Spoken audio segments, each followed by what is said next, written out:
hold this over for 2 weeks. Which one is this? 215. 09215.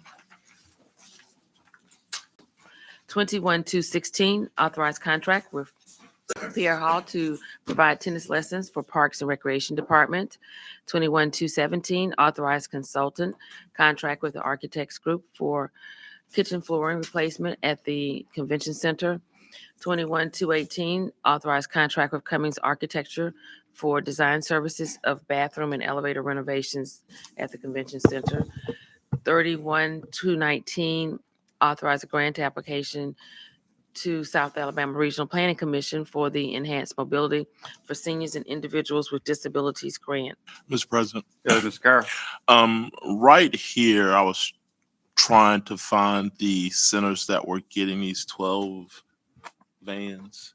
I couldn't find it. I guess maybe I didn't look right or whatever, but it wouldn't come up on the Nova system that I had. I sent a request several months ago about maybe providing some funds for a van for the Harmon Park Center. Is Harmon Park included in these 12? This is for the sale programs, so it's not necessarily, so there's two sets of vans right now. This is for the handicap vans, and then there will be to do the 12 passenger vans. Okay. And so they will be a part of the 12 passenger van request. Well, let's just keep noted that the seniors at Harmon, also needed a way to get there. So if we can find a way to maybe slip some additional funding into this to get a 13th bus for those seniors over there like they requested. So that's staffing as well. So with sale program, Uh-huh. that comes with 2 staff people as a part of that grant. And that's one to run the program and one for the services, which is a 4-mile radius. That's not something we regularly have. Okay. Well, let's just, I just, when I saw it, I just didn't know if we were included or not. Let's look for a way to work that out. 6220, authorized settlement agreement and release of claims. Consent resolutions being introduced. 37221, recommend approval to the ABC Board for issuance of a special events retail license to Callahan's St. Patrick's Day Street Party No on problem. Marine Street. 40, 222, 223, 24, 25, 26, 27 are declaring the structures public nuisances and ordering them demolished. 6228, approve award a special bonus to the Administrative Services Employee of the Month. We're adding one. 6245, determine an appropriation to the United Methodist Intercity Mission of Mobile serves a public purpose and approving payment. CIP resolutions being introduced. 21229, authorized contract with Harris Contracting Services for improvements at James Seals Jr. and Heckmeyer Parks, $1,694,900. Resolutions being introduced. 01230, authorized agreement between the City of Mobile and South Alabama Regional Planning Commission, $50,000. 01231, authorized intergovernmental agreement between the City of Mobile and the Mobile County District Attorney's Office. Yeah, Mr. Reynolds. I was going to afford the opportunity for the district attorney to come and say a few words about how this money will be utilized, if you don't mind.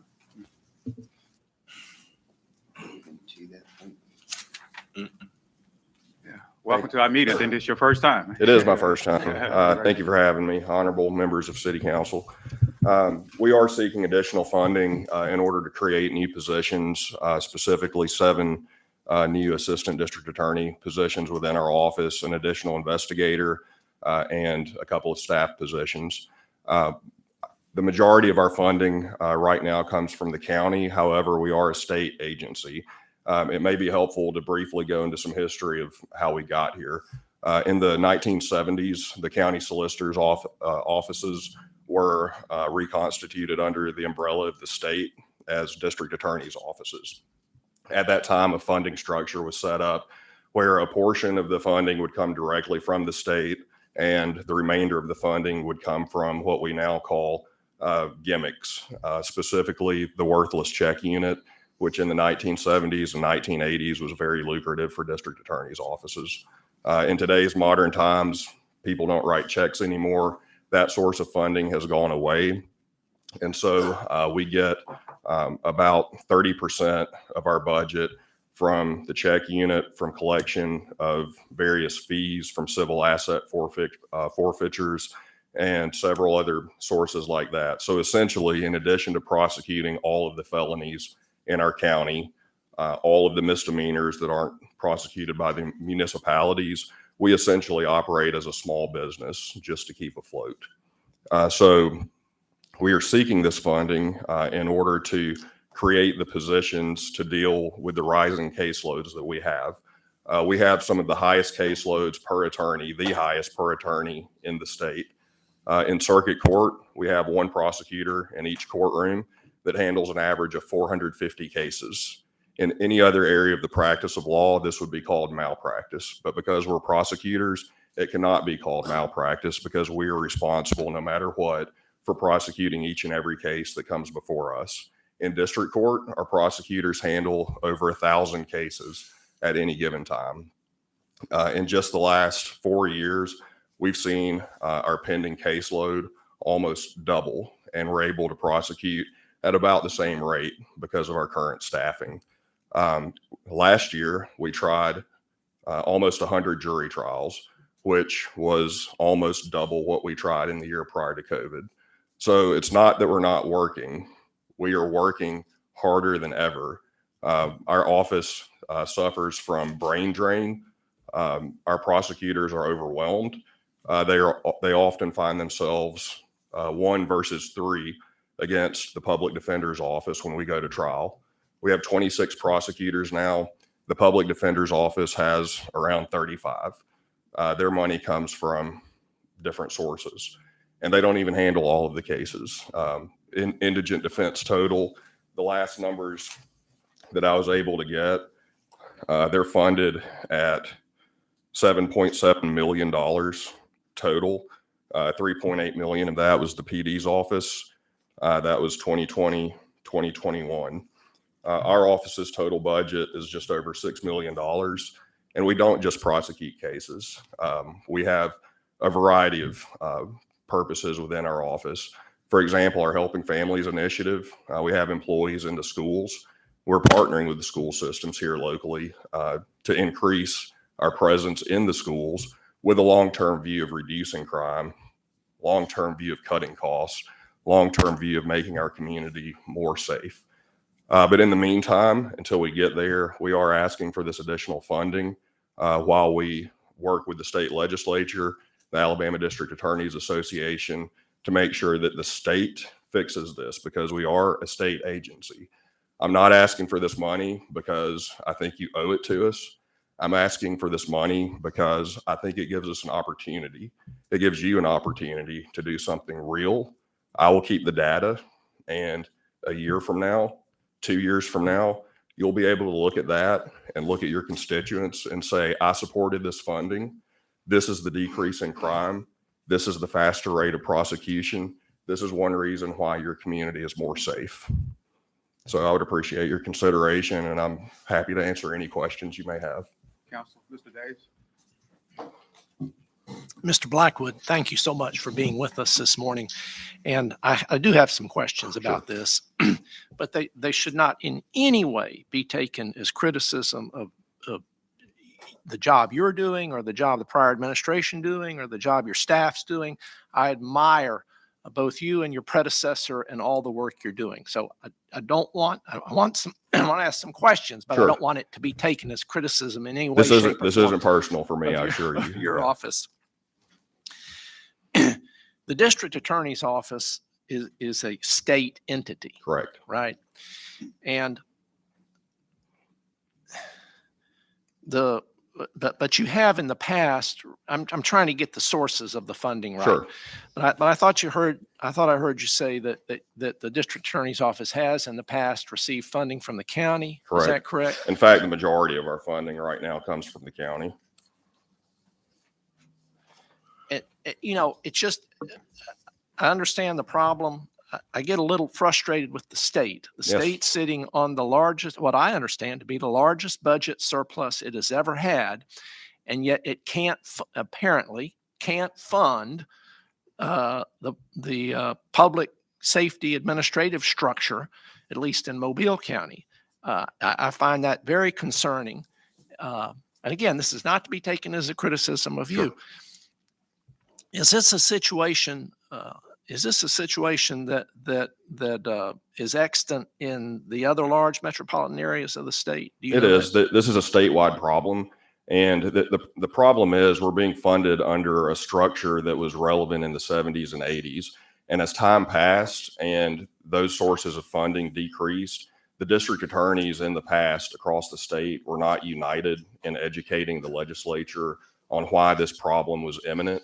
Now we are. Through the Alabama District Attorneys Association and our leadership there, we are educating state legislators, and we have been for a number of years now. And our plan is to make up for the funding deficit in $5-10 million increments as we are able to.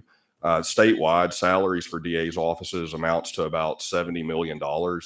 After supernumeraries are paid, which is all statutory, there's about $29 million left to cover that $70 million in salary. So this is a problem everywhere, and every community has to figure out practically how to deal with this while the state long-term solves the problem long-term by fully funding us as a state agency. It wasn't too long ago when we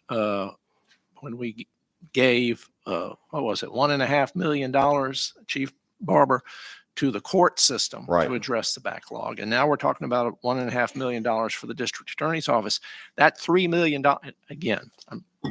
That $3 million. I can give you context. That $3 million acts as a subsidy to the state of Alabama, It sure does. whose primary responsibility it is to fund the courts and your office. I just find it incredibly frustrating, as I'm sure you do, sir. I certainly do. I completely understand. And you've given funding to the courts, and that's wonderful. The technology in there is great. I'm a trial attorney. I love trying cases in our state-of-the-art courtrooms. I mean, they're first rate. You fund our local police force in many respects. They're some of the best in the country. But, they can arrest if we're not able to prosecute expeditiously.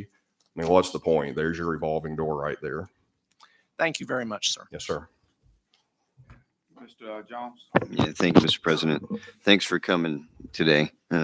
Appreciate everything your office is doing.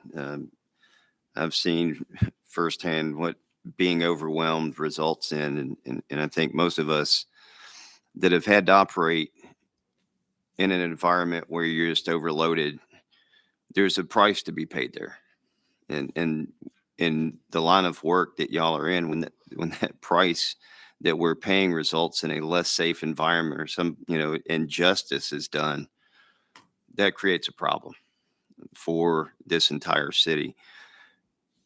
Who can we go to at the state level as a legislative body and try and create change? Our local legislative delegation, I think, is, very supportive, but they would love to hear from any of you about this issue.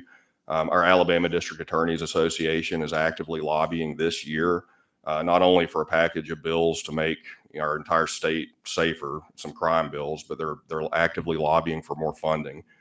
So the more voices that our local delegation can hear from, or if you have contacts across the state, the better off we'll be long term. And I can't stress enough how heavy the caseload is for our prosecutors, and they often find themselves against 3 defense attorneys, to 1. Many of those defense attorneys used to be prosecutors, and because of funding issues left, they could go make more money elsewhere. The experience level is often so much more than what we're able to retain in the prosecutor's office. The majority of violent crime that we're prosecuting comes from the city, and the majority of our funding right now comes from the county. Every bit of our funding should come from the state, every bit of it. I can't deny that. But in the meantime, while we're making that happen, we need the entire community to come together and support this office temporarily. Any other council members? Anything from the administration? Mr. Davis? I'd just like to suggest that the council send a letter to the legislative delegation asking them to fully support the district attorney's office. Yeah, I don't have no issue with that, Mr. Days, and I, agree with you earlier, with your earlier statement. Every day, every single day, we have money going from Alabama to Tennessee, Georgia, Florida, and Mississippi towards casinos and lottery. And therefore, we have issues here, but we allow money to go out of state every single day, besides trying to address issues that we have here, such as the courts, the DA office, and education. And I really think that I know that our representatives need to wake up. I agree with that. And I would say that publicly, just like I just done. Thank you so much. Thank you. It's an honor to be here. Madam Clerk. 08232, approved purchase order to Dana Safety Supply for Chevrolet Tahoes, $117,630. 08233, approved purchase order to Lift Now Automotive Equipment Corp. for tire changing machine for municipal garage, $17,440. 08234, approved purchase order to Mike Huffman Equipment Services to replace gasoline piping at municipal garage, $49,958. 08235, approved purchase order to Emergency Services Consulting International for Code 3 Strategist Emergency Operations Modeling Software Setup and 1-year subscription. This is for Mobile Fire Rescue Department, $38,500. 08236, approved purchase order to Ward Apparatus for rescue truck for Mobile Fire Rescue, $260,488. 21237, authorized contract with C Spire Business Solutions for voice over internet protocol telephone service and support. 21238, authorized contract with Watkins AC Struck Design Inc. for Mardi Gras Park, $17,187.15. Mr. Carroll, Mr. Davis. I was just going to ask about this one. This is the Mardi Gras Park.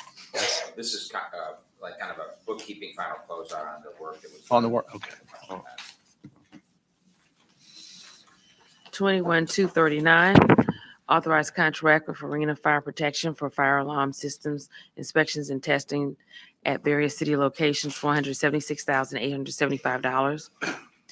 21240, authorized contracts with Thompson Consulting and Tetra Tech for post-disaster debris removal, monitoring, and consulting services. Mr. President, Mr. Reynolds. it was only about a year ago that we approved this contract. Is this an extension or a redo on the contract? No, it's a new 3-year contract. We're doing a dual contract with Thompson and Tetra Tech, having both of them as consultants for debris management. And so this is a new one. The reason was we only did the 1 year is because at the time there was a little debate about which one to go with, so we opted to only do a 1 year. This will be a 3-year contract. I think there's 2 option years. I can't recall entirely, but I know it's for sure 3. Okay. Mr. President, Mr. Jones. if we can go back to the one above that, 239, normally the fire department goes out and performs the inspections on fire systems, alarms, testing, et cetera. What is this $176,000 paying for? And is it something that we could provide from our own fire department? No, the fire chief's not here. I talked about it yesterday. It's a requirement. Obviously, we do these testing and inspections. Each one's unique, and the vendors that we do this on an annual basis as per our requirements. They do the operations testing, some minor maintenance on it, and then log that information. Generally, because there's so many different systems we have, and these folks are the experts at it, to keep that staff kind of trained in our world is not easily done. And it's best that we outsource and contract that service. So the fire department is aware, and they're doing the testing, obviously, because they'll be running the systems. But this is done on a recurring annual basis. Thanks. Madam Clerk. 25241, accept a permanent sidewalk easement needed for 2023 citywide sidewalk repair and maintenance. 37-242, consider approval of a certificate of public convenience and necessity to 1065 to operate a shuttle service. Call for public hearings. 41-243, call for public hearing to rezone property located at 6815 Cary Hamilton Road from RA to I-1, scheduled March 28th. 41-244, call for public hearing to amend Appendix A, Downtown Development District of the Unified Development Code, Chapter 64 of the Mobile City Code 2022, scheduled March 28th. Announcements. Council? Anything from administration? Okay. We'll see each other at 10:30.